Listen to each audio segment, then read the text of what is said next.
Salam, selamat pagi Bapak Ibu Saudara-saudari yang dikasihi oleh Tuhan Yesus Kristus. Apa kabarnya semuanya? Saya berharap kita semua dalam keadaan sehat, penuh sukacita untuk kembali melanjutkan segala aktivitas kita sepanjang hari ini, hari Jumat tanggal 23 Januari 26.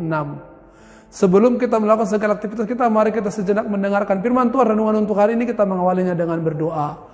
Kasih karunia dan damai sejahtera yang dari Allah Bapa dan dari anaknya Tuhan Yesus menyertai saudara sekalian. Amin.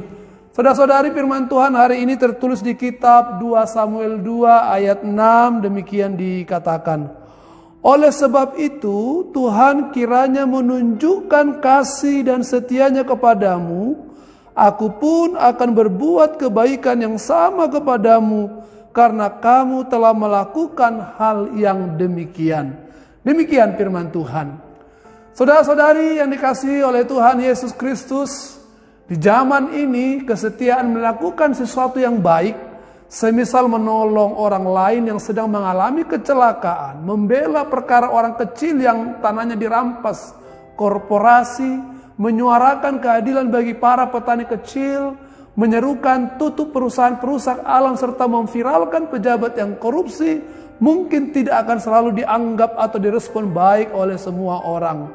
Akan ada orang-orang yang menyalahartikannya, bahkan coba berbalik menyerang dan memfitnah serta melawan kita, melebeli kita sedang cari panggung atau melebeli kita sedang panja dan lain-lain. Hal ini bisa membuat kita bingung dan ragu untuk melakukan sesuatu, bahkan melakukan sesuatu yang benar sekalipun. Inilah perjuangan kita, butuh sebuah keberanian untuk memutuskan apakah mundur atau tetap setia melakukan yang benar meski harus menghadapi sebuah konsekuensi yang besar. Kondisi ini terjadi bagi orang-orang Yabes Gilead ketika mereka memutuskan dengan berani menguburkan Raja Saul. Tindakan mereka bukan hal yang menguntungkan bagi mereka secara politik. Saul pada saat itu yang menjadi raja telah kalah, kekuasaannya runtuh dan Daud sedang naik menjadi raja.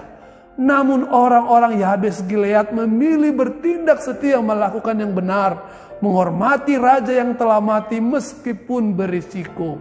Syukurnya Daud melihat perbuatan itu bukan sekedar tindakan kemanusiaan, melainkan kesetiaan yang lahir dari hati yang benar.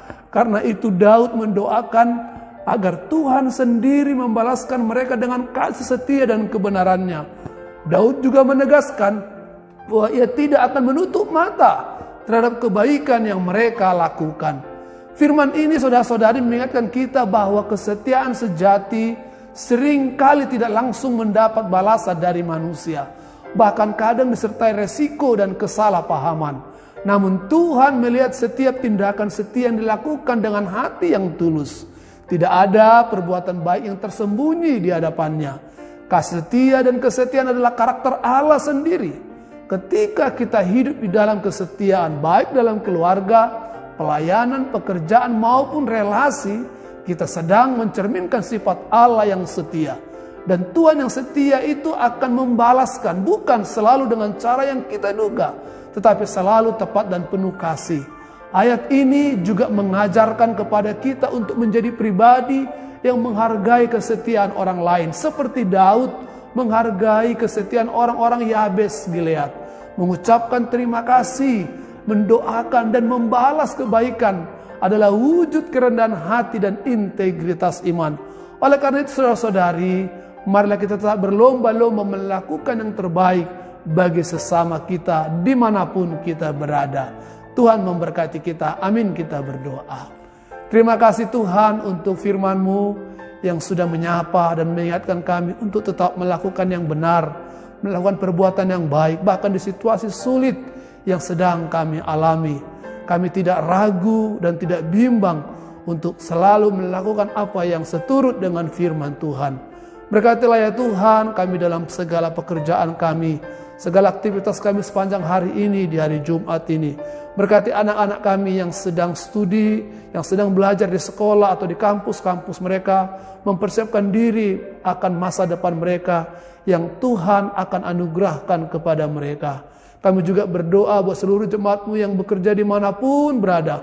Berkati segala pekerjaan kami, cara Tuhan memelihara dan mencukupkan segala kebutuhan kami. Kami berdoa Tuhan buat jemaat-Mu yang sedang sakit, terbaring di rumah sakit maupun dirawat di rumah. Jamalah tubuh mereka, sembuhkanlah mereka, angkat sakit penyakit mereka, pulihkan keadaan mereka. Sehingga kami mengalami perjumpaan lagi dengan mereka dalam berbagai persekutuan dan pelayanan dimanapun di gereja-Mu di hari-hari yang akan datang. Kami juga berdoa Tuhan atas semua pergumulan-pergumulan jemaat-Mu yang beraneka ragam apapun itu. Biarlah Tuhan tetap menjadi partner kami, rekan kami menghadapinya dan menuntun dan menganugerahkan kekuatan kemampuan untuk kami memenangkannya. Terima kasih Bapa. Kami serahkan hidup dan kehidupan kami sepanjang hari ini hanya ke dalam tangan dan penyertaan Tuhan saja. Dalam nama anak-Mu Tuhan Yesus kami berdoa dan mengucap syukur. Amin. Kasih karunia dari Tuhan kita Yesus Kristus, kasih setia daripada Allah Bapa serta persekutuan dari Roh Kudus, itulah yang menyertai berkat saudara sekalian sekarang sampai selama-lamanya. Amin. Selamat bekerja beraktivitas, Tuhan Yesus menyertai kita. Horas.